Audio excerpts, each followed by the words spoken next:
Welcome to Nova et Vetera, a special series of MonkCast coming to you from the Abbey archives, in which younger monks interview their elders about what it was like back in the day. We hope you enjoy it. Prophet, de te saro suo, nova et vetera.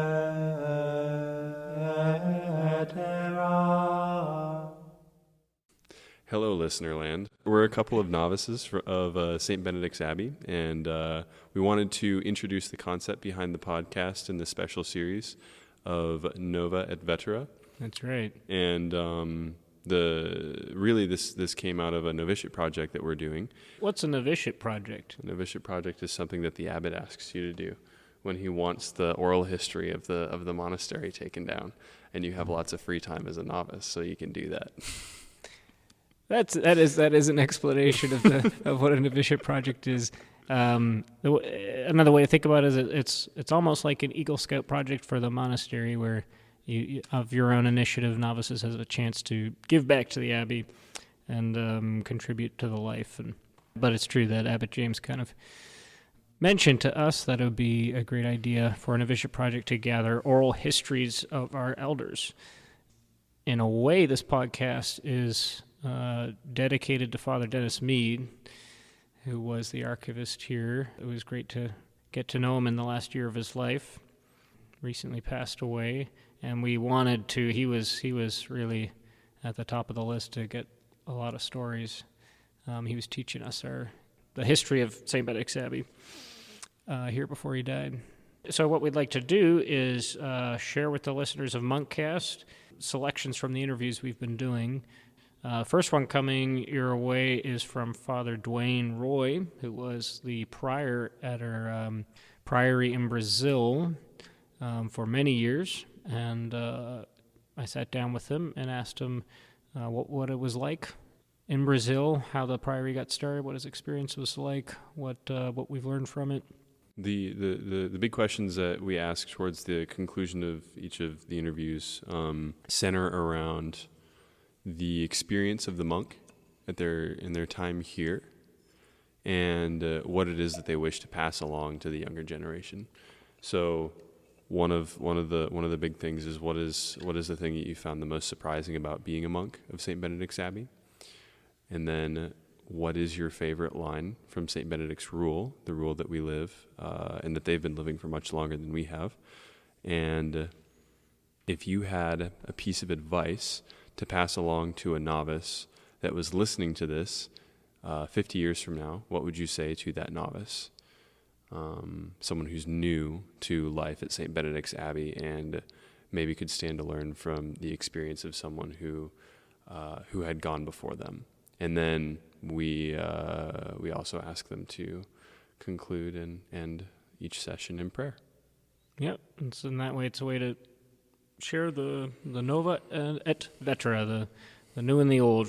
It's also a first step in the technological advancement of Abbey archives, so that one day our holograms will be sharing with novices 100 years later.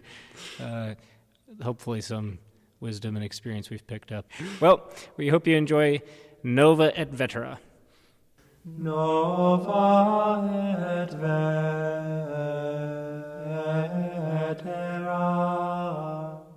Why don't you introduce yourself? Yes, I'm Father Duane Roy. My last name is Roy. I've been a monk here in St. Benedict's Abbey since July 1960. So almost half a decade, half a century. That's right. When did you profess vows? It would have been 1961, the first vows. Mm-hmm. And what year were you born, Father Duane? I was born in 41. 41. So I was 20 years old when I had vows. And you're a Kansas native, right? Oh, yes. What town do you hail from? I hail from a little town called Stockton, Kansas. It's in the middle of the wheat field country. And what year were you ordained a priest? '67. Okay, so pretty soon you were already Yeah, in formation for that when you were taking vows. right. Interesting.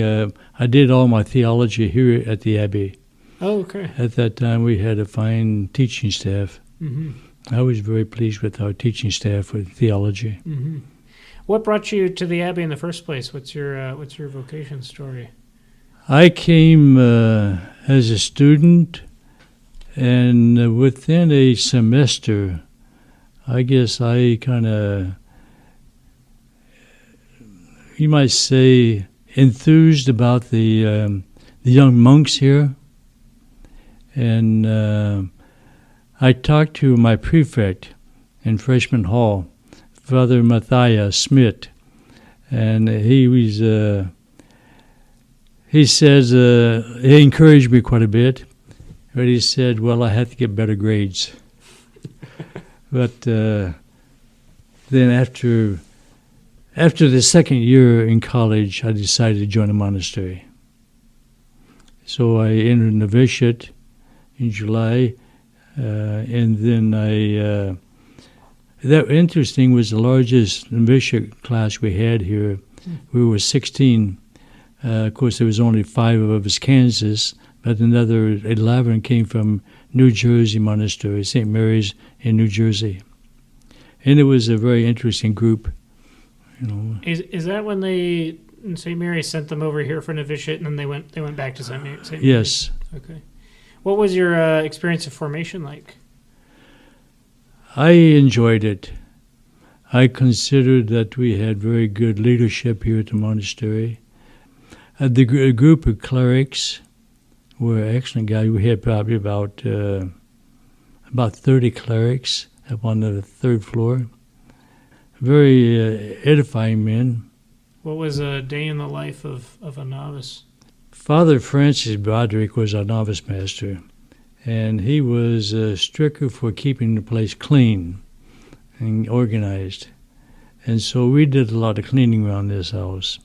Other than the novitiate, we would clean out the other places. The stairs, we would wash almost every week. It's nice to know some things haven't changed.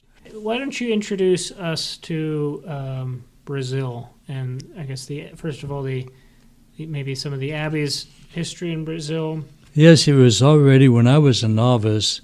They were talking about going to Brazil in 1960, and I ended up going in 1971. I and Brother Robert from the monastery and 2 other sisters from the Mount, Sister Grace and Sister Mariella.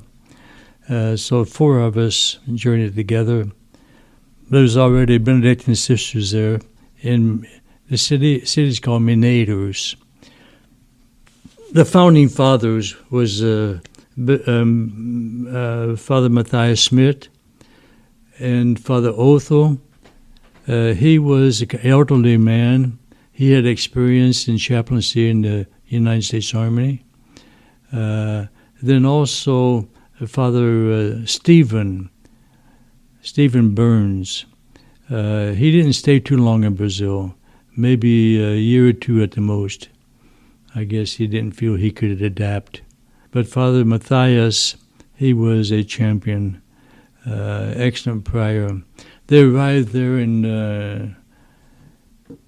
early 1960s, but it wasn't until in 1962 that they defined a place where they're going to found the monastery. The original thinking that they would found a monastery, a priory, in Brasilia. The new national capital, Brasilia, was founded in 1960. That was to open up the frontier, to go west, and it was a success story. There was another Benedictine from Germany. He was very enthused about, he said, Brasilia can't be without Benedictines. Not only him, but also some oblates that were in the higher government positions. They said, we have to have a Benedictine monastery in this new capital. And what was our Abbey's kind of personal motivation for going to Brazil? Because I know when I first learned about it, thinking of Kansas and Brazil, never thought about them in the same thought until I came here. Well, Abbot Cuthbert MacDonald, when he received this invitation, he said, sure, we can make a foundation. We have 120 priest monks here. And so it was almost hands down, yeah, let's go to Brazil. And was that the invitation by the Pope? Well, the Pope, that came on later. Okay. And the Vatican II Council terminated in 1967. But they was talking about already, yes, the Pope says Brazil, like many other South American countries, are bordering on going communist. And so he said, he wants all religious men and women think about making foundation in Latin America, South America, and also not only him, but also there was a cry from Benedictines in Brazil, and so there was a lot of support for going there. Even the Conference of Bishops put together a language program, which all of us take part of it. It was rather inexpensive and very efficient. Within a couple of months, we were able to learn Portuguese, not only the language, but also history, culture of Brazil. It was a very good program. And fortunately, it was done in the state of Goiás, where we were interested. That's where the national capital, Brasilia, was part of the state of Goiás in the central west. Anyway, with this this movement, Go West, new capital in Brasilia, the interest was to develop the interior for ranching and farming, even some type of gold rush attitude. They thought it'd be more gold out by the rivers, and that happened also before our time. But we had a difficult problem of finding a place in Brasilia. It was a lot of politics going on, a whole new capital. Then when we were there, a new archbishop was appointed for the state capital. The country's capital. And so he was in favor also having Benedictines in a new diocese. And so there was a lot of conversation between the church and the state.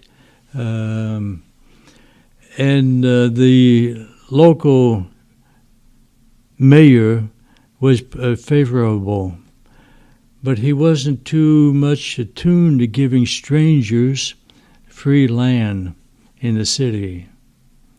In fact, they were kind of saying, well, we could go out to a neighboring place where a lot of the workers were living, workers building a new city. And so we kind of thought that would be good to have a monastery together with working class. But anyway, elections came shortly for a new mayor. And so he didn't want to do anything to do with the former mayor had. And so we were kind of lost for a place to found. Anyway, along that, the Benedictines were housing with a group of Franciscans.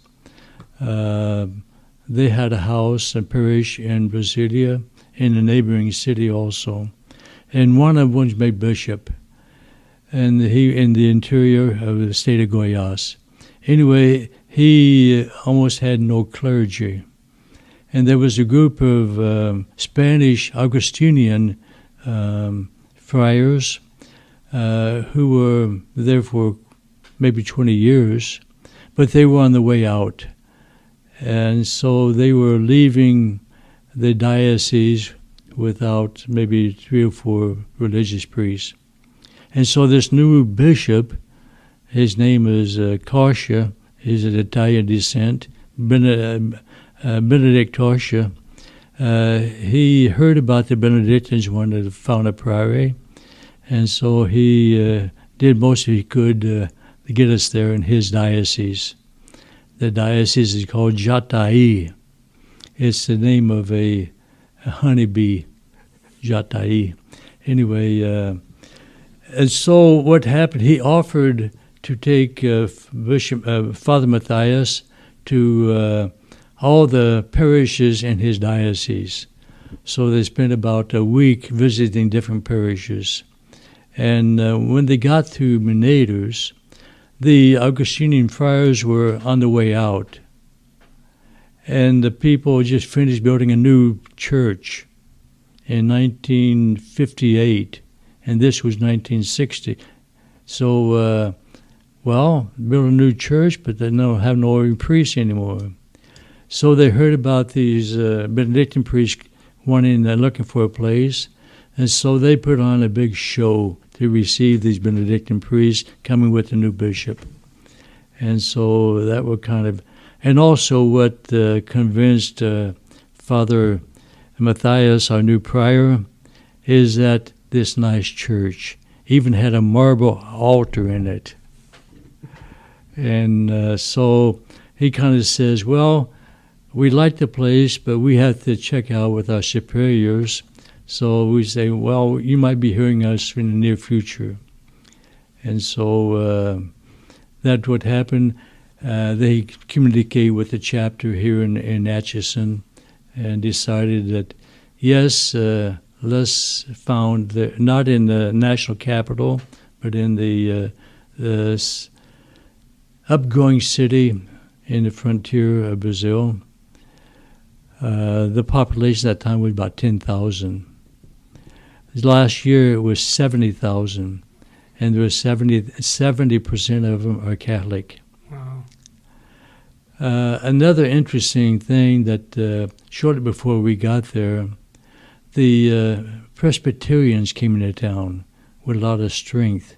They built a hospital, they built a boarding school, and a new church. And so the pastor who was on, he was kind of lost. So what can we do with that competition? So they got, the local mayor kind of went along with them, says, let's get some sisters here, and they will open up a school.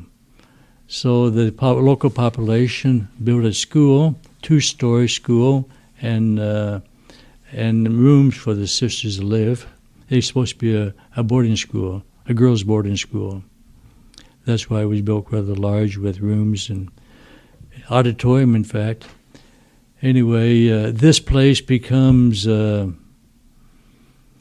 training center. Bishop Coscia, he was a Vatican II councilman.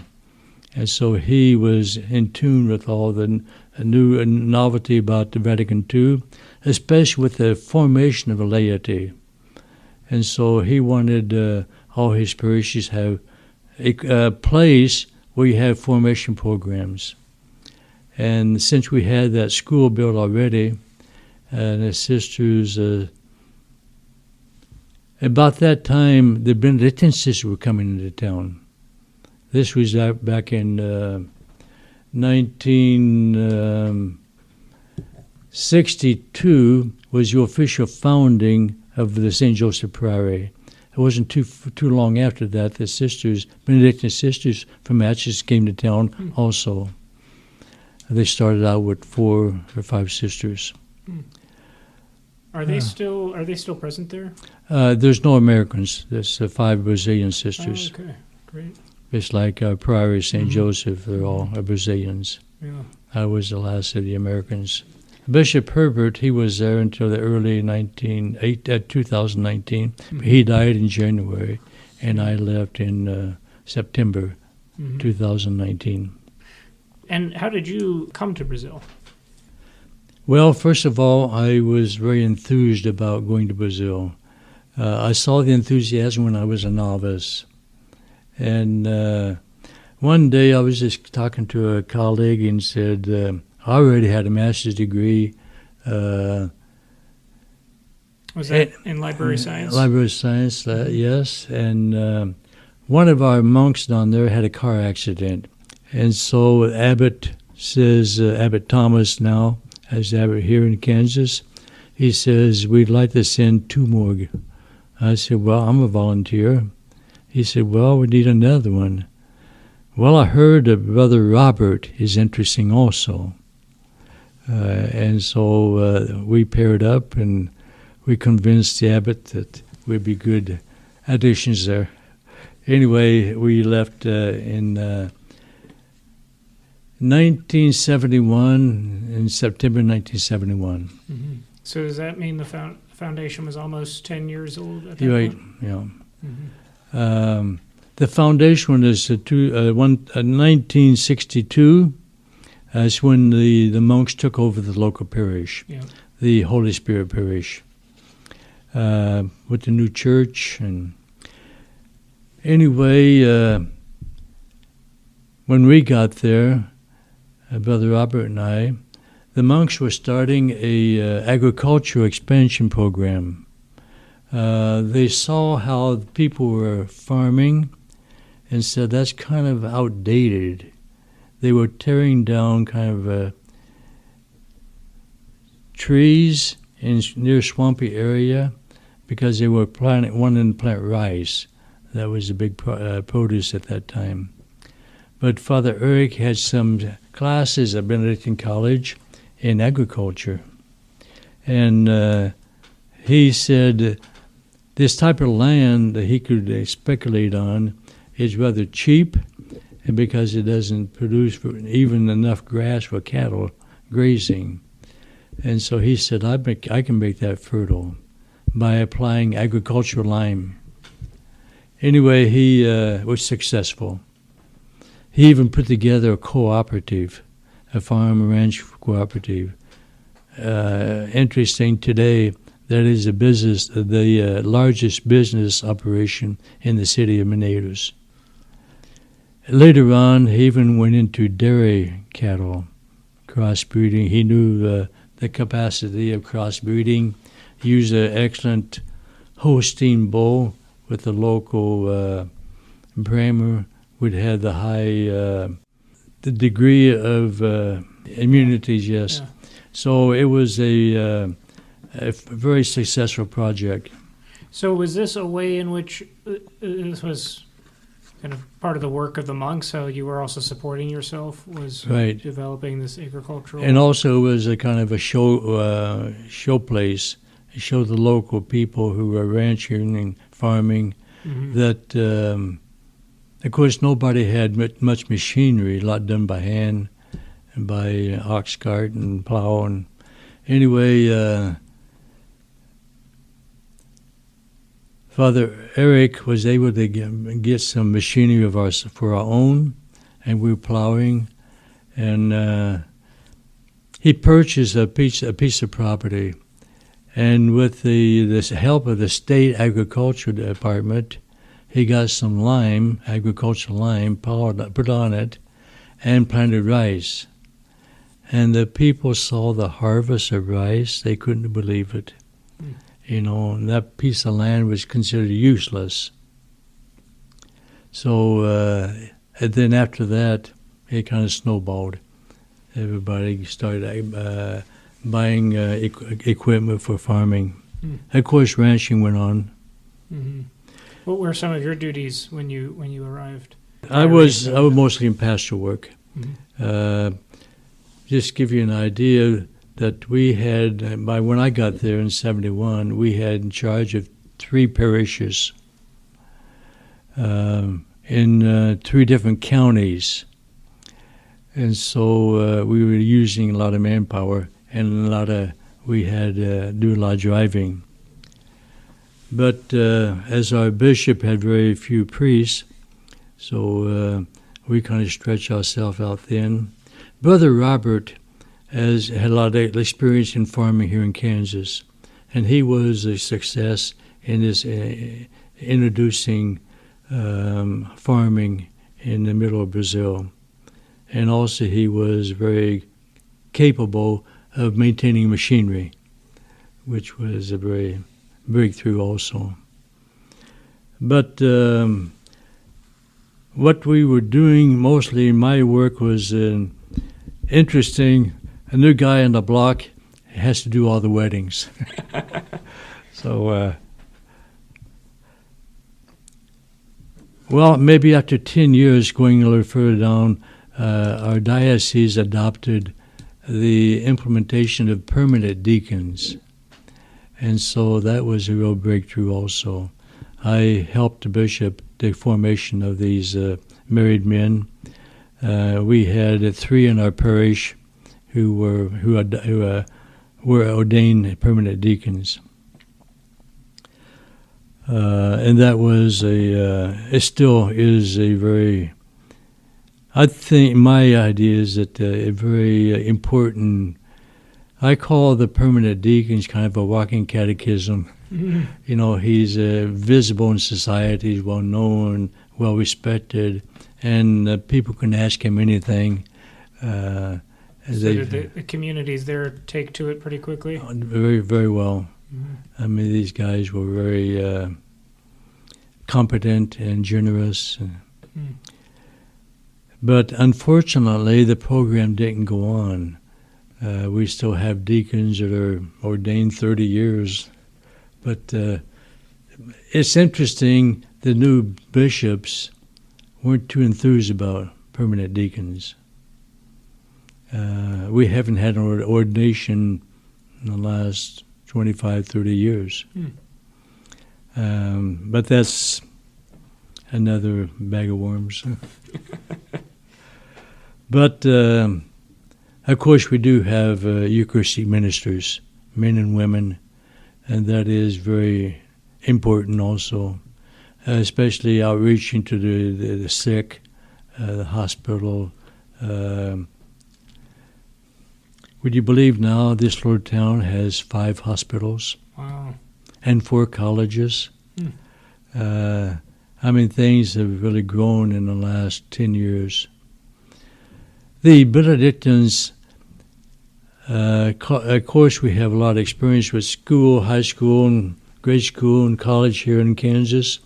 But in Brazil, 1960 was kind of a questioning the value of Catholic schools. And Bishop Matthias, he became bishop after about 10 years in Brazil. Let me tell you a story about that. One time, they wanted to have in our monastery place to have a retreat for our clergy in the diocese. So getting everyone together, we were about 25 priests. And we invited one of the abbots from the Benedictine monastery to be the retreat master.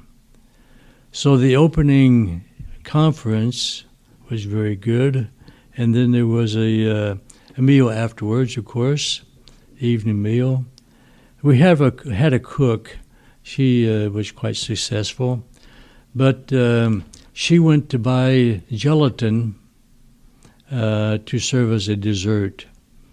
But she didn't read, nor could the person who sold her stuff couldn't read, and she ended up giving us a package of white arsenic, and she thought it was white gelatin, and the person who sold it thought it was white gelatin.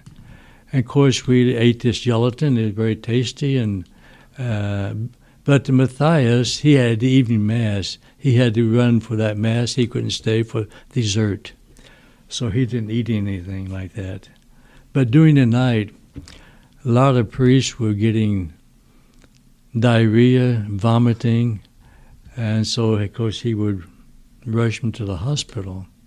So next morning, he had an early mass. Then he went to see the guys in the hospital. and the doctor says, "There's something funny going on. Let's go out and see that monastery, maybe see what they ate." And of course, they found in the trash this paper, white arsenic. Oh, that's what's going on. Oh my goodness. So But nobody died. nobody died, But well, one of the Franciscan friars, wasn't there with us. He was a brother.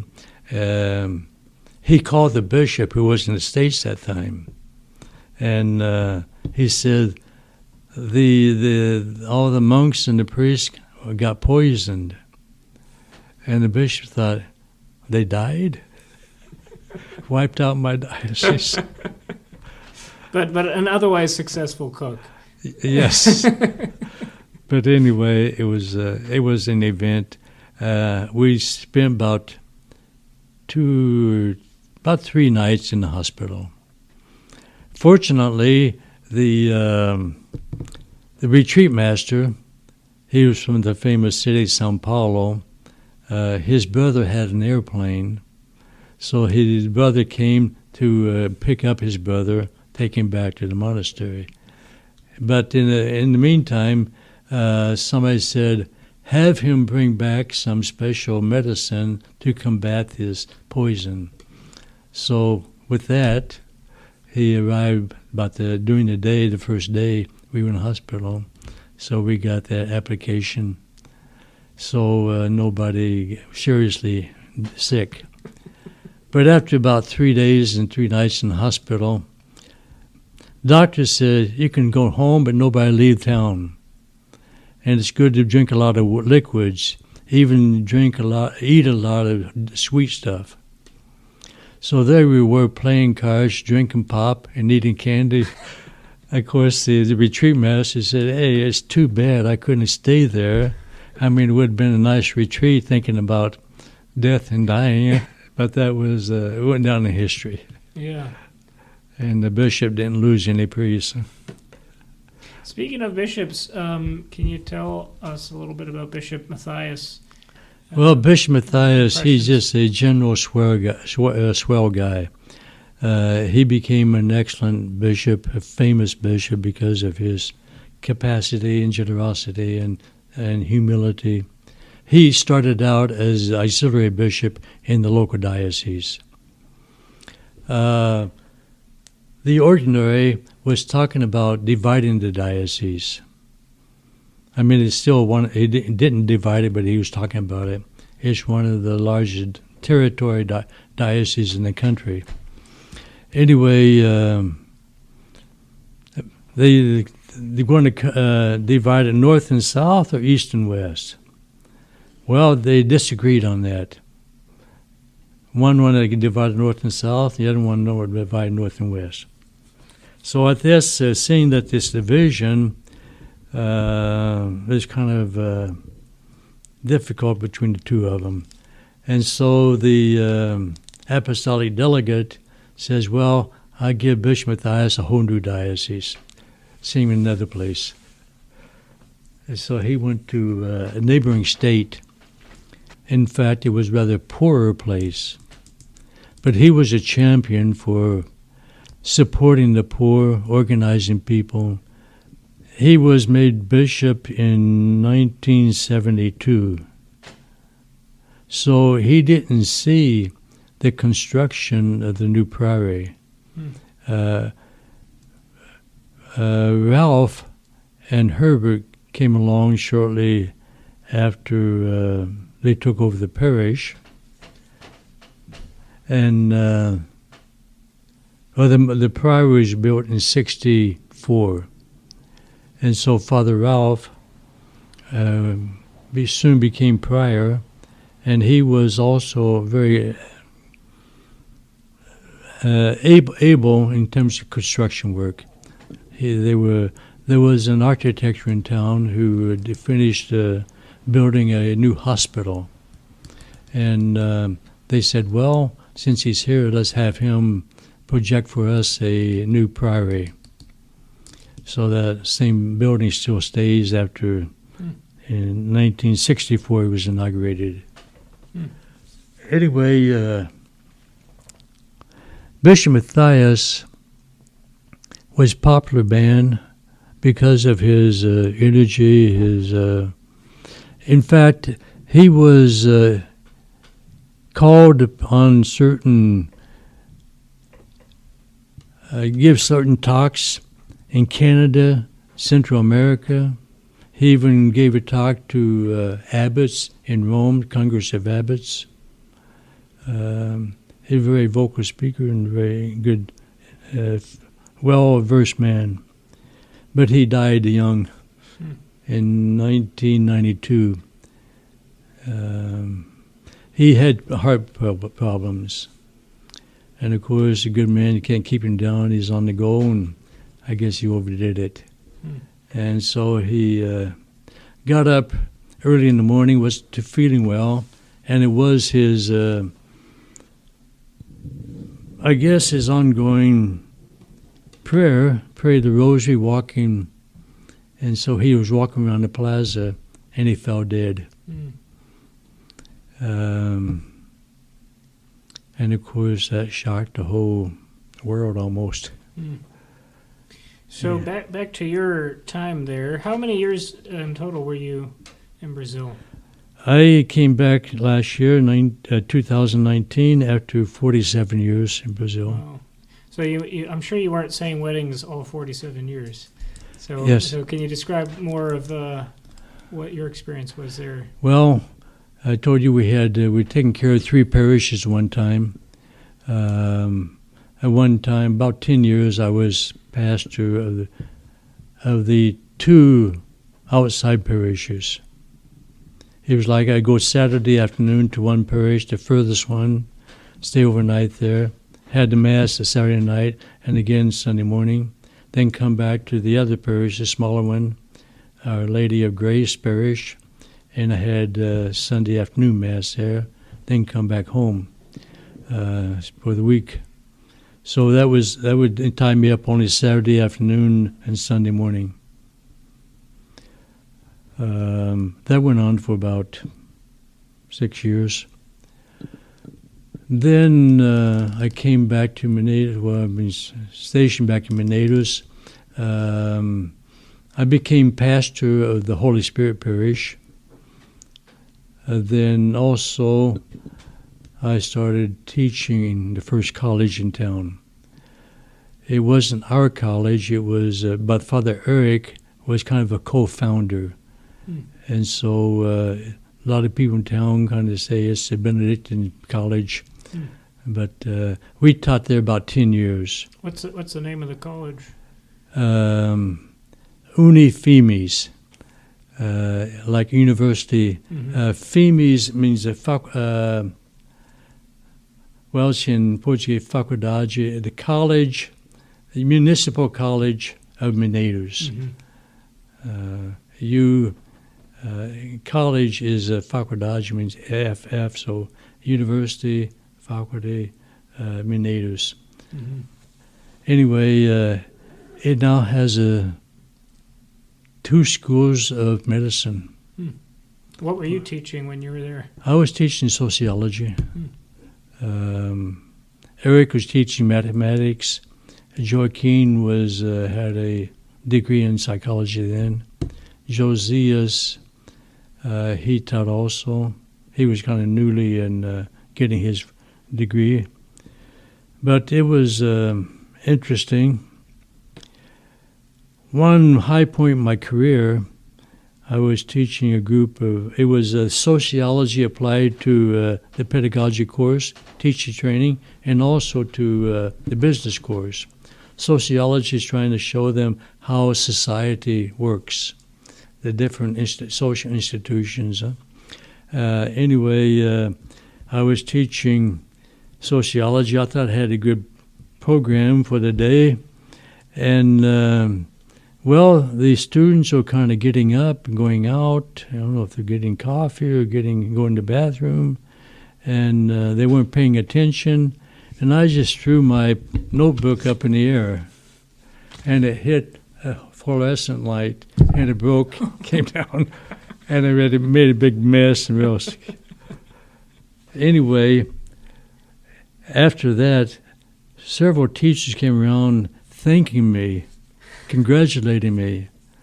You know, you really did a good job calling the attention of those students. And they got better, it seemed like.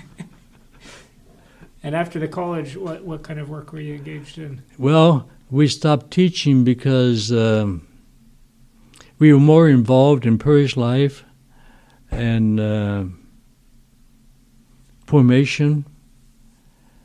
Also, we were expanding more pastorally work. There were more retreats going on.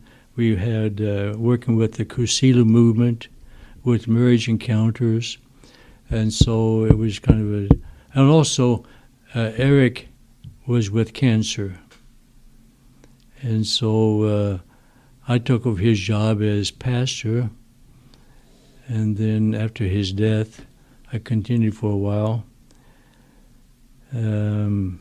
Also,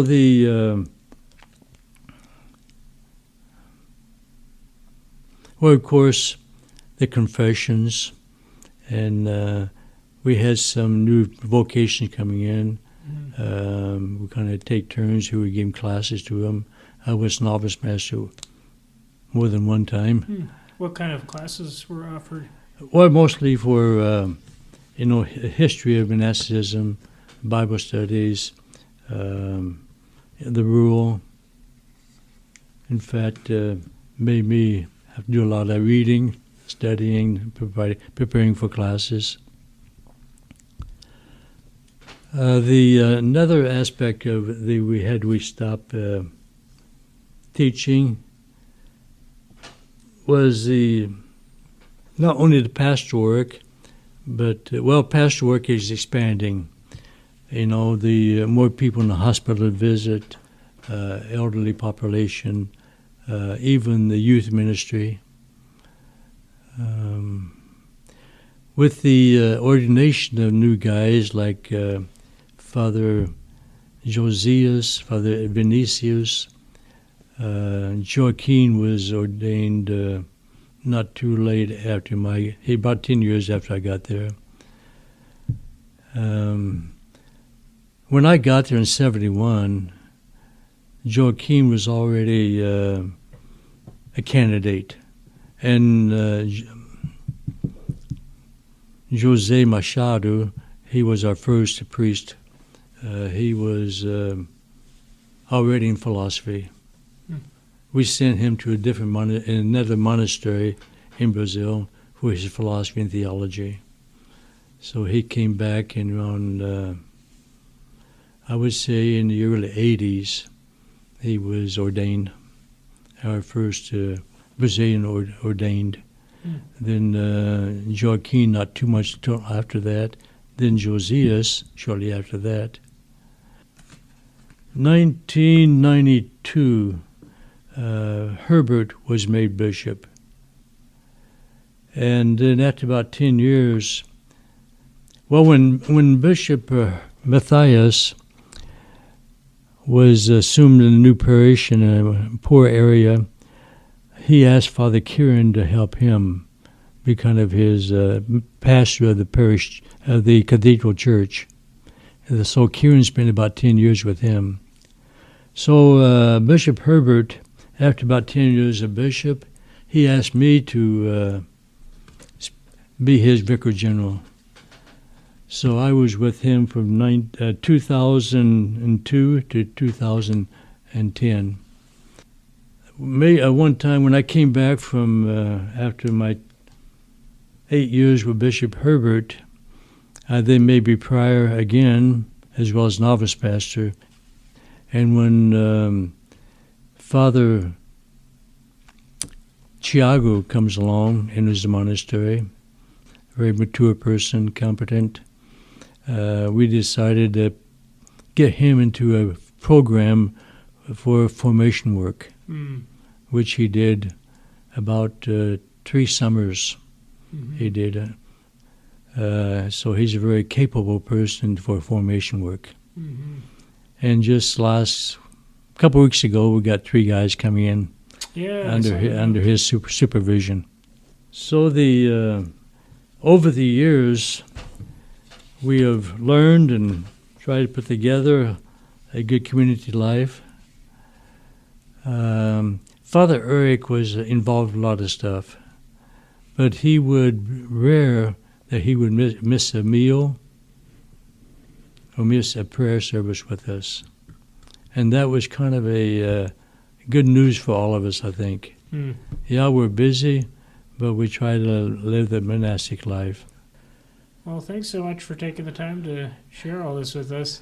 I want to ask one last question. Yes. Because this recording is for future generation of monks at St. Benedict's Abbey. So looking back on your time as a monk and your experience then and now, what do you have a few tidbits of wisdom you want to share with future generations? And advice for a future novice? Yes. A novice comes to a whole different culture. All male. We have a daily schedule. Everyone is expected to follow. There's not a whole lot of space for individual expressions, except for, of course, people can.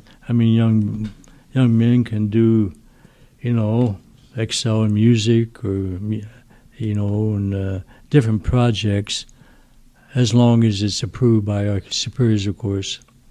We don't want to squelch talents or initiatives, but it's entering the rhythm of the community. We want a community of men who care for one another, listen to one another, collaborate. This makes a good monastic life. I guess none of us saints, but we are all saints, in the making. The day-by-day living, we rubbing shoulders and exchanging thoughts and ideas and sharing our bad points and our good points. That's we have all that, but we learn to forgive as well as we learn to respect. So it's an ongoing growth program. One has to have the humility to see that I can get better, I can collaborate, I can respect better, because we are all different. We're all different stages. Some have been here for 50 years, some have been here for a few months, and some have been here for 5 years. But with the acceptance, the respect, and the love, it makes a very good community. Thanks, Father Duane. Can you lead us in a closing prayer? Yes, Saint Benedict was a very wise man in his time. Wrote a rule for us to follow. We still follow that. It has led many men to sanctity, and also women who follow the rule of Saint Benedict. We ask that the Lord will continue to bless our new monks coming in, and we elder ones who are trying to be a good example, to respect and help them in their journey as they begin and as they grow. May the Holy Spirit be among us, keeping us united, keeping us humble. This we ask in the name of Jesus the Lord. Amen. Amen. Thank you, Father.